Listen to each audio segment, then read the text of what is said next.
안녕하세요. 김성길 목사와 함께하는 사람 이야기 제2단원의 G7 과정입니다. 이 시간은 제4-2회가 되겠습니다. 우리가 4장에서는 우리들의 억압에서 자유하기 첫 번째로 믿음과 자유, 우리를 억압에서 자유케 할 수 있는 중요한 것 중에 하나가 바로 믿음이죠. 그래서 전 시간에는 왜 우리를 자유하게 하는데 영적인 방법이 중요하냐 하는 부분에 대해서 우리가 살펴봤습니다. 그래서 심리와 삶을 치료하는 데 있어서 가장 중요한 전문의는 바로 하나님이시다. 이런 이야기 함께 했고요. 그리고 이 시간에는 왜 심리치료에 있어서 신앙이 절대적인 역할을 하게 되느냐 하는 부분을 살펴보겠습니다. 자, 그 이유가 바로 뭐냐면은 하나님이 우리들의 심령을 지으셨기 때문이다 하는 거죠. 자, 페이지는 58쪽입니다. 자, 창세기 1장 27절에 보면 하나님이 자기 형상, 곧 하나님의 형상대로 우리를 지으셨다. 또 스가랴 12장 1절에 보면은 사람 안에 심령을 지으시니가 가라사대 이렇게 말씀하고 있습니다. 사람 안에 심령을 지으시니가 가라사대. 그러니까 사람 안에 심령 곧 마음을 지으신 분은 하나님이시죠. 그러기에 그분은 우리의 체질을 가장 잘 아시죠. 사람이 인간의 심리를 아는 것은 극히 제한적일 뿐입니다. 그러나 하나님은 전혀 다르죠. 그분은 우리를 지으신 분이시기 때문에 우리의 심령에 대해서 너무나 잘 알고 계십니다. 시편 103편 14절에는 그는 우리의 체질을 아시며 이렇게 말씀하고 있습니다. 우리의 체질을 아시는 분이에요. 우리를 만드셨으니까요. 상대도 모르고 나도 모르는 나의 심리 상태를 하나님은 가장 잘 알고 계시는 거죠. 그러므로 그분만이 나의 아픈 상처를 잘 치료할 수가 있습니다. 세상의 그 어떤 물건이든 간에 만든 사람보다 정확하게 이해하고 고칠 수는 없는 거죠. 뭐 어떤 물건이 있으면 그걸 만든 사람은 소리만 들어봐도 이게 어디에 고장났구나 이걸 알 수가 있는 거죠.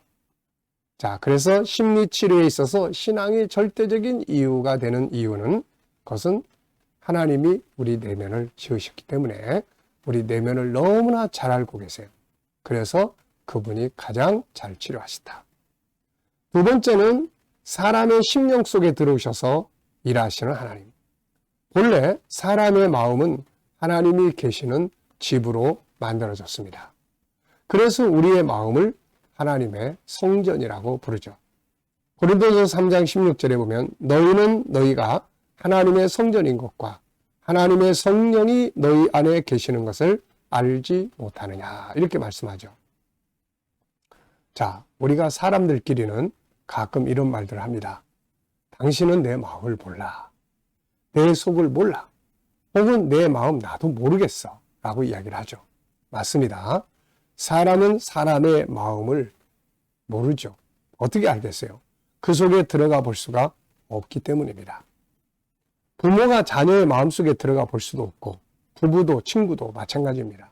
그러기에 서로의 마음의 아픔을 알 수 없고 치료할 수가 없는 거죠. 나름 치료한다고 하다가 더 상처를 주는 경우도 그래서 많이 생기는 거예요.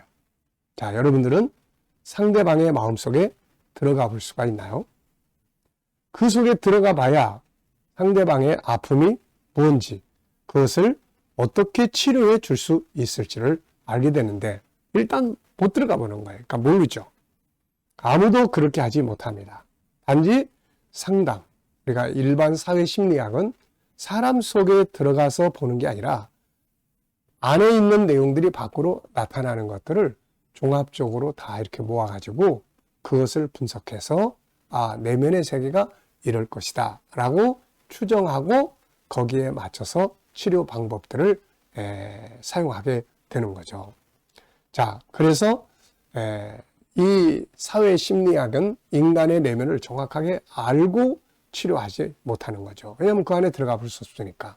그런데 하나님은 사람 속에 들어갔다 나갔다 하시는 거예요. 그래서 그 안의 내면을 가장 잘 알고 잘 보시고 치료하실 수 있는 분이 하나님이시기 때문에 바로 영적인 방법들이 중요한 거죠. 하나님은 우리의 마음속에 들어오셔서 우리에게 이렇게 말씀하십니다. 계시록 3장 20절에 보면은 볼지어다 내가 문 밖에 서서 두드리노니 누구든지 내 음성을 듣고 문을 열면 내가 그에게로 들어가 그와 더불어 먹고 그는 나와 더불어 먹으리라. 아멘. 그분만이 내 영혼 속에 내 심리, 마음 속에 들어올 수 있는 거죠. 내가 마음을 열고 모셔드리면 됩니다. 그분은 우리 안에 오셔서 우리의 상처를 보시죠. 그리고 고치시는 겁니다. 구약에서도 하나님은 자신을 치료하시는 분이다. 이렇게 소개를 해 주셨습니다. 출애굽기 15장 26절에 보면 나는 너희를 치료하는 여호와임이라 이렇게 말씀하고 있죠. 그러므로 우리의 상처와 성격의 치료, 삶의 잘못된 습관들을 치료하는 데는 상담이나 병원 치료, 약물 치료도 물론 경우에 따라서 필요하지만 반드시 같이 가야 할 것이 바로 하나님을 통한 영적 치료 방법들입니다. 자, 그래서 이제 그 밑에 보시면 자유를 위한 영적인 방법들에 대해서 쭉 소개를 하고 있습니다. 자, 그래서 2번 가로해놓고 2번 보시면 자유를 위한 영적인 방법들. 자, 영적인 억압과 심리적 억압을 치료하고 자유하게 하는 데 있어서 가장 중요한 것은 영적인 방법이다. 심리적 치유, 환경의 변화도 필요하지만 그보다 더 중요한 것은 위에서 살펴본 것처럼 하나님의 역사하심이죠. 하나님의 자유케 하심과 현실적 방법들이 함께할 때 가장 이상적인 자유를 누리게 합니다. 그러니까 때로는 현실적인 방법들이 사용돼야 될 때도 분명히 있습니다. 그러나 하나님이 치료하시는 영적인 방법들이 함께 갈 때 영적인 방법 그리고 현실적인 치유의 방법들이 함께 움직일 때 아주 효과적인 치유를 가져올 수가 있게 되는 겁니다. 자, 그래서 여기 보면은 영적인 자유를 얻기 위해서 사용할 수 있는 도구가 총 9가지가 소개되고 있습니다. 믿음과 자유, 기도와 자유, 말씀과 자유, 십자가와 자유, 찬양과 자유, 천국과 자유, 성령과 자유, 하나님의 사랑과 자유, 복음의 나눔과 자유.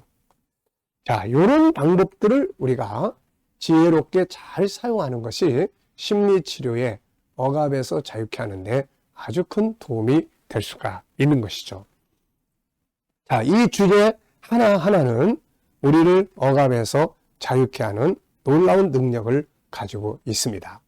자, 믿음과 자유, 믿음이 자유케 하는 거예요. 기도가 자유케 합니다. 말씀을 어떻게 사용하느냐에 따라서 자유를 얻게 되죠. 십자가 역시 우리를 자유하게 하는 아주 중요한 도구예요. 찬양, 이거 역시 우리의 마음을 치료하고 자유케 하는 도구입니다. 천국과 자유, 어떤 것들은 천국에 대한 확실성이 마음의 억압에서 자유케 하게 만들어줘요. 성령과 자유, 그리고 하나님의 사랑과 자유, 복음 나눔과 자유. 자, 요 9가지를 이제 다음 시간부터 하나씩 조금 더 자세하게 살펴보도록 하겠습니다. 자, 이 시간은 여기까지 하고 말씀 마치겠습니다. 감사합니다.